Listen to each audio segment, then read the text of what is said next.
ապրիլի 15-ն է, Երևան-Սևան Իջևան ավտոճանապարհի 46 կմ հատվածում դեպի Սևան ընթանալիս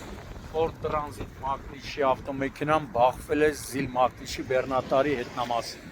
Վթարի հետևանքով վարորդը, ում առաջին օգնության են հասել քաղաքացիները եւ օպերատիվորեն ժամանած ներքին գործերի նախարարության փրկարար ծառայության Հրազդանի Հրշեջ փրկարարական ջոկատի փրկարարները եւ Հրազդան բժշկական կենտրոնի շտաբօգնության բժիշկների հերթապահ տեղափոխվել է Հրազդան բժշկական կենտրոն։ Փրկարարները մոտ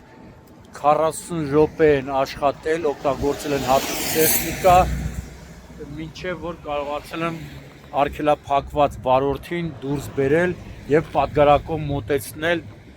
շտաբօգնության մեքենային։ Դեպքի վայր են ժամանել ներքին գործերի նախարարության, ոստիկանության, բարեկային ծառայության, Կոտայքի մարզի գումարտակի պարեկները, գումարտակի հրամանատար Ալբերտ Մարտիրոսյանի, գումարտակի ծառայության ավագ տեսուչ Արտակ Ասատրյանի եւ գումարտակի ծառայության տեսուչ օրվա պատասխանատու Կարլեն Բաղյանի գլխավորությամբ։ Այս պահին պարեկները սահմանազատել են տարածքը,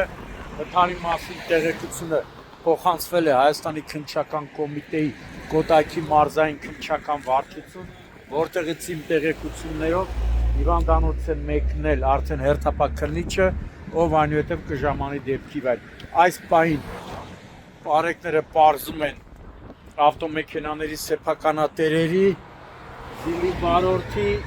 եւ հիվանդանոց տեղափոխված Ford Transit-ի վարորդի ինքնությունը։ Ford-ը ամբողջությամբ բարձված է եղել ժավելով, կենցաղային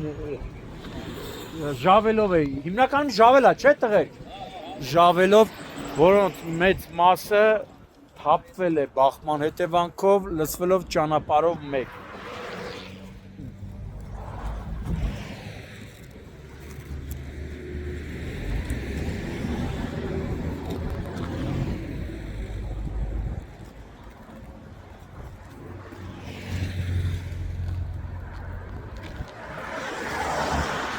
Զիլն էլ բարձված է եղել ավազով, ավազը մի մասը թափվել է